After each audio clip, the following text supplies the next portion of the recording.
সানি, এই ঘটনার বিস্তারিত কি কিছু জানতে পেরেছেন?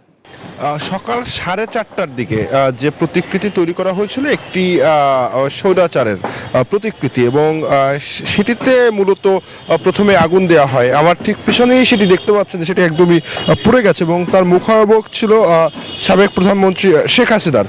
এর পরবর্তীতে সেই আগুন কিন্তু পাশের যে শান্তির পায়রা ছিল সেটিতে ছড়িয়ে যায়, তারও কিছু অংশ পুড়ে গেছে, এবং ধারণা করা হচ্ছে যে এখানে যারা স্বৈরাচারের দোসর রয়েছে তারা এই আগুনটি দিয়েছেন বলে আমরা এখানে চারুকলা যে সাবেক শিক্ষার্থীরা রয়েছে তারা যেটি অভিযোগ করছেন। তো এরপরেই কিন্তু ফায়ার সার্ভিসকে খবর দেওয়া হয় আগুন লাগার পরেই, কিন্তু ফায়ার সার্ভিস আসতে আসতে এই পুরো জায়গাটি দেখতে পাচ্ছেন যে একটি প্রতিকৃতি কিন্তু পুরোপুরি পুড়ে গেছে, যেটি স্বৈরাচারের প্রতিকৃতি ছিল, এবং সেই সঙ্গে শান্তির পায়রার প্রতিকৃতির প্রায় 50%-এর 50 ভাগের বেশি পুড়ে গেছে।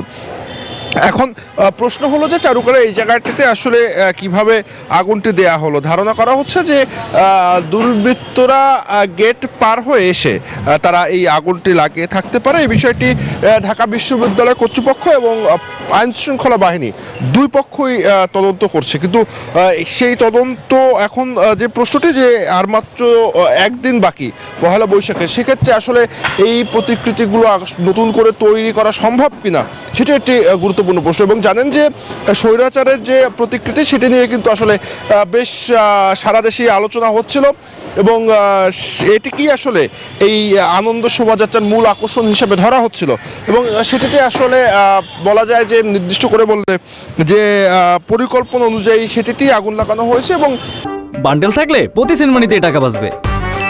বিকাশ সেনমানি বান্ডিল কিনে জিতুন প্রতি লেনদেনে।